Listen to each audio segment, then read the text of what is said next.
Hey everyone! In today's video, I'll show you how to safely reset your Android device. Whether you're preparing to sell it or just want a fresh start. First things first, make sure you back up your data.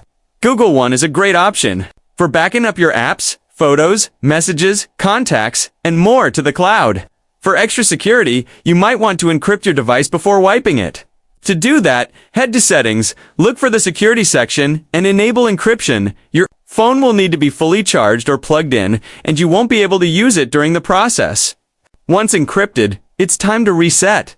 Because Android menus can vary by brand and version, go to Settings and search for options like Backup and Reset, General Management, or System. If you're not sure where to find it, just use the search bar and type Reset.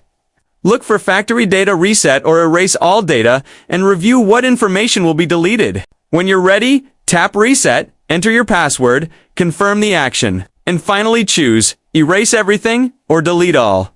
After a few moments, your phone will reboot and show the welcome screen, which means the reset is complete and your device is as good as new. Thanks for watching. If this guide helped, drop a like, subscribe for more quick tech tutorials, and I'll see you in the next one.